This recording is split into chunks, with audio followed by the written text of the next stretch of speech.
If you look at some of the fastest growing Minecraft channels these days, you'll find one thing almost all of them have in common. They're all much better than the average player at Minecraft, be it at redstone, speedrunning or PvP. They're all veritable experts in their fields. Now this means that people like me get kinda disheartened. I mean, how am I gonna become as good as Technoblade at PvP when I'm stuck on this? Thankfully, however, there's hope. There are just one or two YouTubers who, against all odds, manage to grow and maintain massive fanbases from Minecraft even while being just slightly above average players, and I'd say that these cases are worth looking into. So without further ado, let's get into the curious case of Wilbur Soot. So in this video, I'm only going to really be covering Wilbur's currently active main channel, Wilbur Soot, but here at the start I'll quickly mention Will's past antics. Will has had multiple channels before, some of which he shared with friends like Minecraft and Donuts and A Little Bit of Will. He was also the editor and one of the main members of the massive YouTube channel Soot House, and had a short stint as an editor for Jack Sucks at Life. During his time as Jack's editor, he would also create an ARG, which would gain a loyal following over the next few years. But enough of that, on to Wilbur's main channel, Wilburs Soot. To properly preface even this portion of the video, we need to take a look at Wilbur's Twitch channel, which he had started way before he started YouTube, and which also played a large role in his growth. He started streaming in around January of 2019 and started gaining followers at a decent rate, especially for a small Twitch channel. He didn't only play Minecraft at this point, and also did other interesting stuff like a Portal playthrough without being able to see the screen. Now, I'm not going to keep talking about Will's Twitch channel, but I'll reference it later because it's A, important to the analysis, and B, it's where most of Will's content is filmed from, as most of the content on Wilbur's channels consists of edited stream highlights. So let's talk about the YouTube channel then. Will started his channel Wilbur Soot on March 29th, 2019, and uploaded 3 videos on that very same day, all of the Minecraft 5x5 challenge he had been playing on stream with JSchlatt. These videos all did okay, but only really gained traction in around May, which gave him a few 1k and 2k sub days. After this, however, channel growth was mostly steady for Will again, until July when he started uploading SMP live stream highlights. He made videos with people like Ant Venom, Captain Sparkles and RT Game either directly or indirectly, which no doubt helped his channel get recognized and picked up. Then, just as his videos started to pick up traction, Will released another challenge video with JSchlatt. This video and the next one, the Rising Water/Lava challenges, would become some of the most iconic challenge videos of the time, each of them garnering millions of views apiece. This is where we see why exactly Will doesn't need to be good at Minecraft to be entertaining and to grow. So as I found out the hard way from this video, even if your gameplay doesn't relate to the video in any way, people find it distracting and hard to watch if it's bad. What this means is that as a bad player, even if you're entertaining, it will be harder for people to enjoy your videos thanks to the gameplay. If all a person has to watch is someone being bad at the game, the average viewer won't want to watch, even if the real content is in the audio. So how did Wilbur bypass this? In a nutshell, he has a mindset on stream whereby almost anything can become content. He can naturally adapt most instances into a story, or turn them into a joke. In addition to this, he isn't voicing over gameplay, he's actually playing it, which means he can dynamically react and change what he's talking about to fit the gameplay, and therefore the video. So is that it? Is it just that Wilbur can tell a few in-the-moment jokes? Is that the only factor which contributed to his success? In my opinion, no. There are a few other things that helped as well. First, Will, as I mentioned before, was a part of the channel Soot House. This helped in a few ways. A. He already had a lot of experience in playing off of and responding to other people in a way which is appealing or funny to the viewer, as that was the main premise of Soot House as a channel.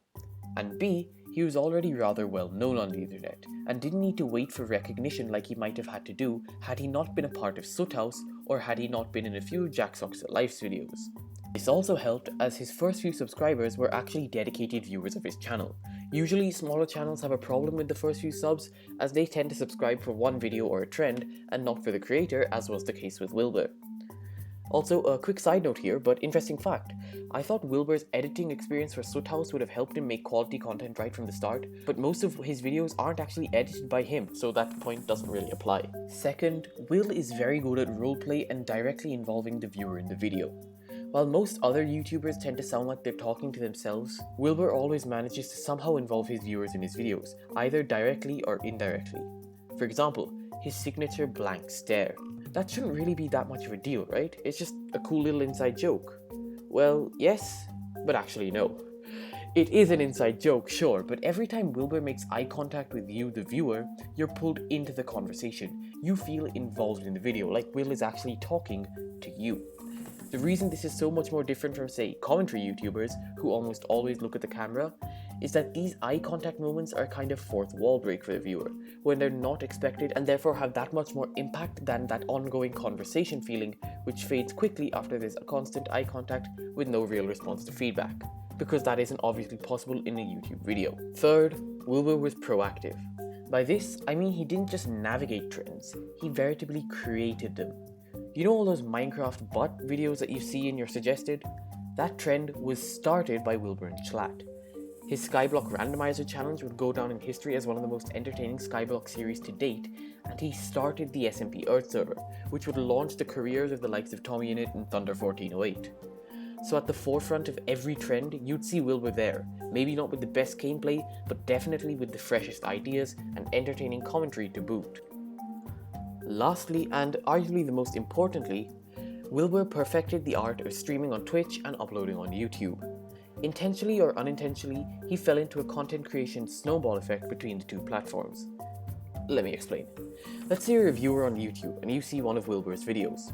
Right at the very start of that video, you see that it was filmed live on Will's Twitch. Then, as the video progresses and you get more invested in the story, you see Wilbur interacting with chat and, as I said, developing a story. Now, once you're invested in the story or the jokes, you'll obviously want more of it, and that's where Twitch comes in. YouTube viewers go to Twitch to see more content, because they like Wilbur's style so much they want more. Will then keeps them entertained and interested by weaving his story throughout the stream, and somehow keeping basically as interesting and as funny as an edited video for hours on end. Now this is all Will's talent, this isn't any trick or anything that he's learned. So we have the YouTube viewers on the Twitch channel, and this helps because Twitch as a platform makes it much easier for bigger streamers to grow, as they're more easily discovered. Now these YouTube viewers on Twitch, plus the organic Twitch growth viewers, are watching Will, and feeling like they're influencing a story. Now once you've influenced a story, or in this case, a video, you're going to want to watch it back and not only relive the memory, but also see if what you did affected the final outcome. And that drives viewers from Twitch over to YouTube. Now YouTube doesn't favor larger creators as much as Twitch, but it does have a much larger audience, which means that when the content Will creates on Twitch is watched back again by the people who saw it live on YouTube, and when YouTube realizes that Will's videos have a large dedicated following, it decides to show it to more people. And then because it's entertaining content, these new viewers stay. And this leads to a cyclic snowball kablam boom effect, yes that's the professional term, which let Wilbur grow as quickly and as massively as he now has.